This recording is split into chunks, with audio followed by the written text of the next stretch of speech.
环球大战线深入世界最前线，全球各地观众朋友，大家好，我是叶思敏。我们欢迎清华大学讲座教授张妍婷张将军。思敏好，大家好。前国安会副秘书长杨永明老师。思敏好，各位朋友好。台北市议员侯汉廷议员。主持人好，大家好。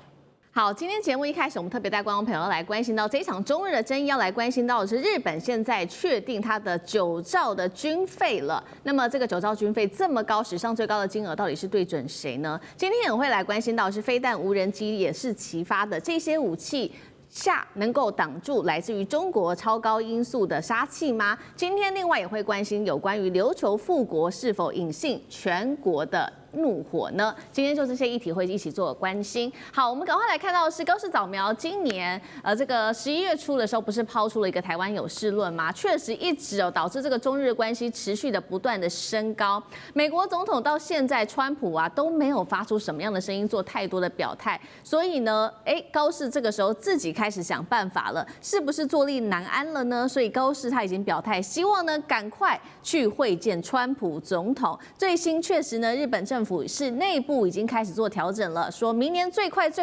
春天就会开始展开高市早苗的访美行程了。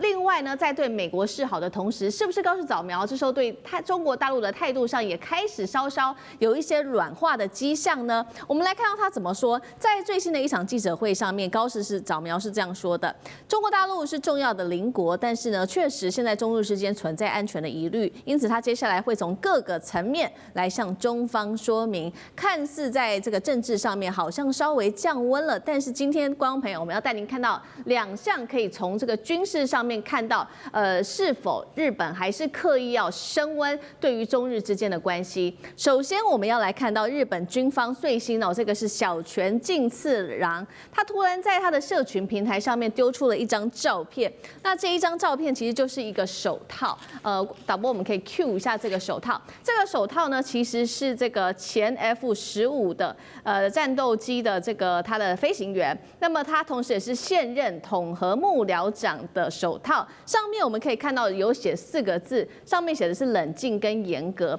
那小泉进次郎是这样子讲这个手套的，他认为说这个他表现得非常好，当时面对中国大陆的军机，对日本的 F-15进行了连续30分钟的雷达锁定，可以在如此沉着的一个气氛之下完成了这一场重要任务，被视为是否对中国大陆挑衅呢？另外一头，日本的军费上面确实刚刚提到第2点也在持续的升温，加剧了中日之间的一个对立。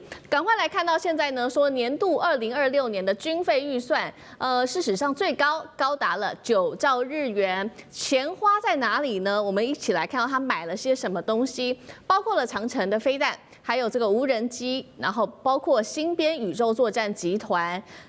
航空自卫队也升级为叫做航空宇宙自卫队，并且呢会来强化西南战区。评估接下来还会采购的是极音速飞弹，这个是达到速度超过5倍，是难以做拦截的。小泉进次郎也针对中国大陆的军费做了一个批评他认为说，中国大陆你20年来军费成长大约是7倍，远超过日本尤其他特别提到这3年里的军费成长更是远远的超过日本。他说，如果日本这个时候不强化自己的实力，会让外界误以为说你们中国大陆要进攻日本是很容易得手的事情。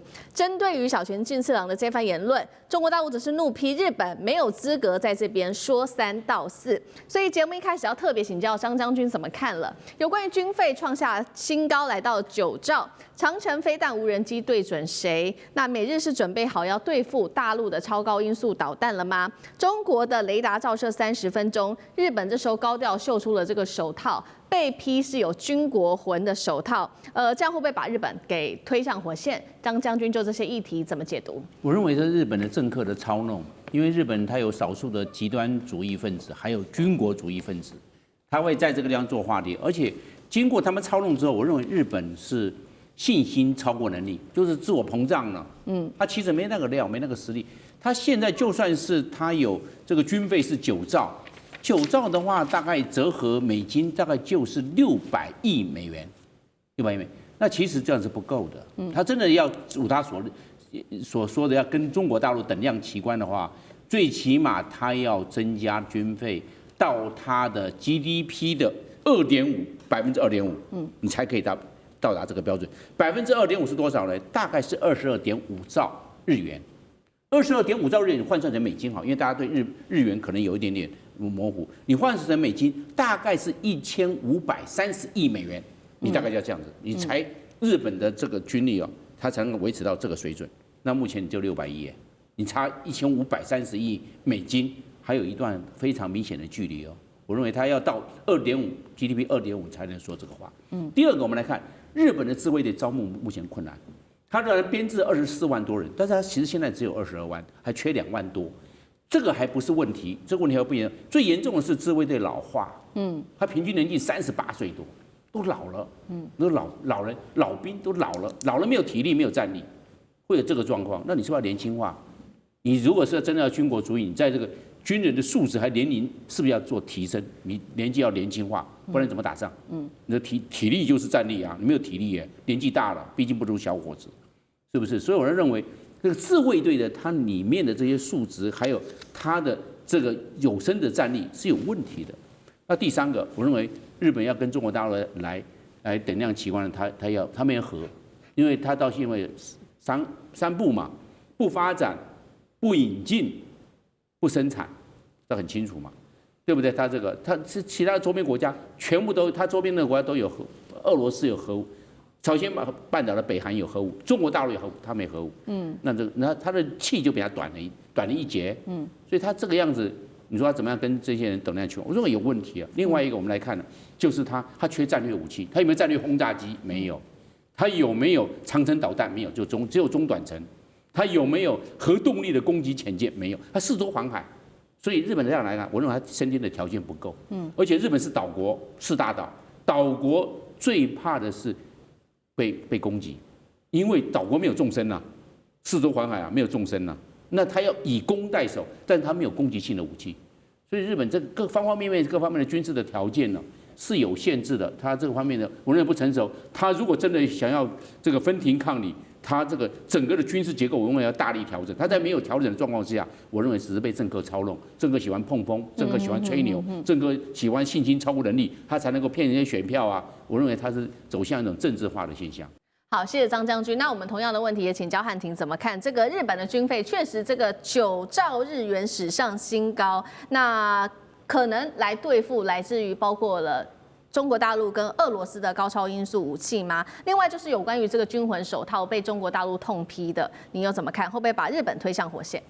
日本政府口口声声说建构所谓的反击能力，这在国际法和日本的和平宪法框架下，根本是挂羊头卖狗肉啊！以反击之名行进攻之实。你看他购买的是长程导弹，研发极音速的武器，这已经远远超过了专守防卫的范围了。说白了，你买一把雨伞是防卫，现在你是要造一门大炮对准邻居的门窗，然后说这是为了防止邻居大声说话，造9兆日元，这怎么样都说不通了。第二个，它不论是在什么宇宙跟无人机的迷梦，日本想要把战争引向太空，想要搞什么无人机群的封锁啦，这个实际上那个都是面对中国大陆高超音速的技术已经成熟并进入实战的状态，日本呢想要弯道超车，技术上还差得太远。至于小泉进次郎晒出的那个写着手套，简直就是一个很拙劣的表演。为啥？中国大陆的军机在自家的门口，在合法的空域进行常态化的巡航，日本的飞机凑上来骚扰侦察，被大陆的雷达锁定，是很正常的事情嘛。而且呢，是锁定了30分钟，他才离开。这说明了大陆的飞机高度克制。理论上，日本这种丢人现眼的事情，你被瞄准30分钟，人家没打你，对吧？那你这什么呢？你把这种丢人现眼的事情包装成自己沉着完成任务，还拿了一个旧手套，然后呢来煽动国内的民族主义情绪。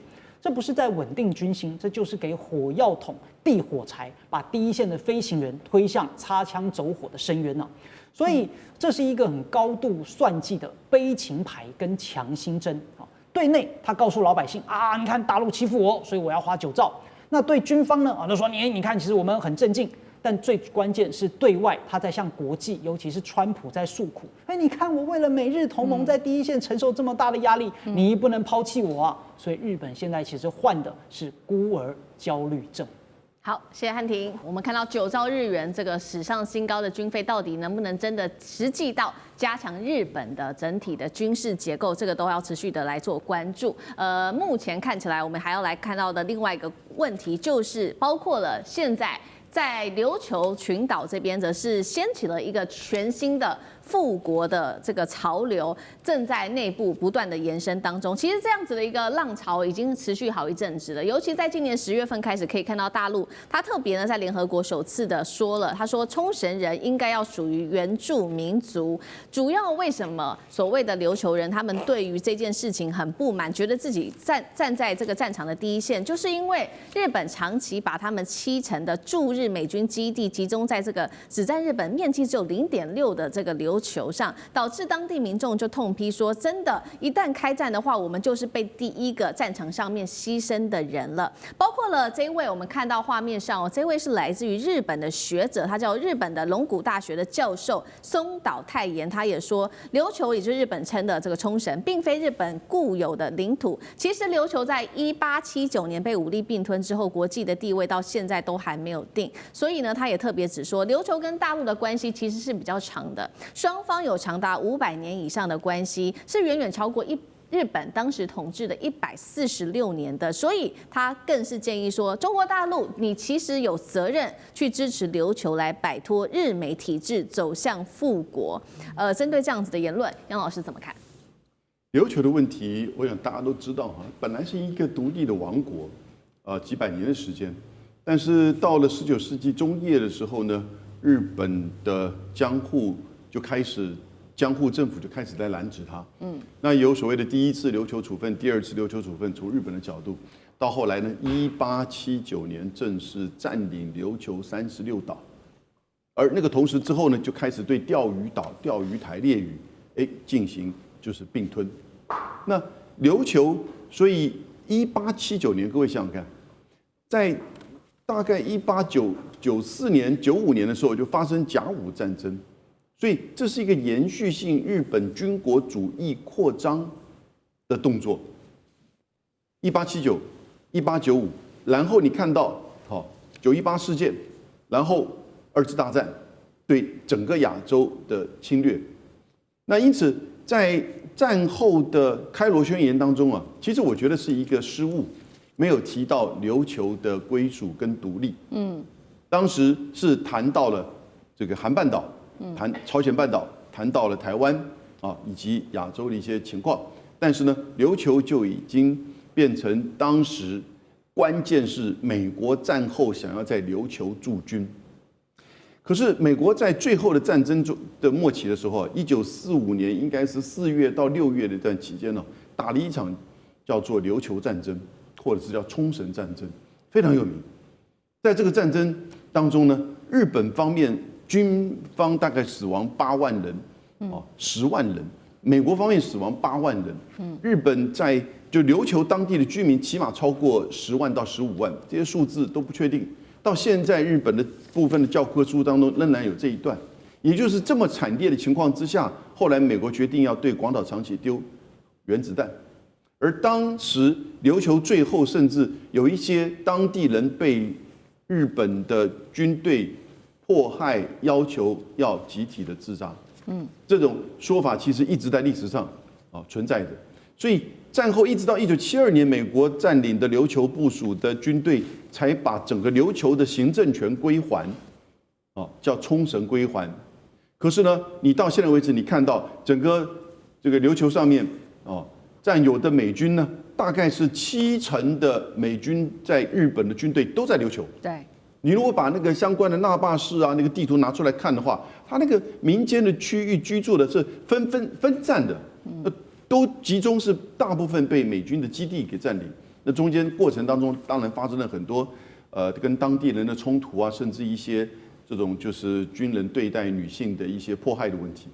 所以琉球人一直觉得它其实是被侵略、被占领，然后呢又成为战争的所在，然后呢被美军在不断的占领。那接下来中日关系如果紧张、发生冲突、战争，是不是其实台湾有事，琉球有事啊？不是日本有事啊，是琉球有事啊。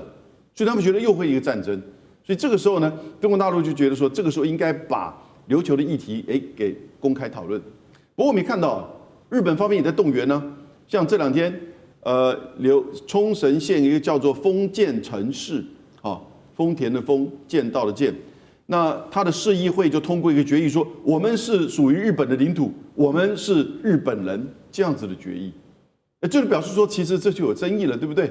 然后另外，现在冲绳市的知事，他叫玉城丹尼，他没有对现在的琉球运动以及琉球的地位的这个问题有过反对的意见。他觉得这个东西可以大家公开讨论。所以你看到中国大陆的驻联合国的代表傅聪在联合国安理会提到琉球议题的时候呢，就引起琉球当地的热烈的讨论。我觉得这是应该可以讨论的，对不对？因为你是一个长期的军国主义的延续，而且你对待琉球的这个做法、态度、地位，你把它视为几乎是2等公民，而且变成战争的场域，而且未来可能还会发生战争，以这边为主。所以我觉得琉球人自己本身应该要有所了解，而且应该要有所觉醒。好，谢谢杨老师。那我们休息一下，马上回来。立人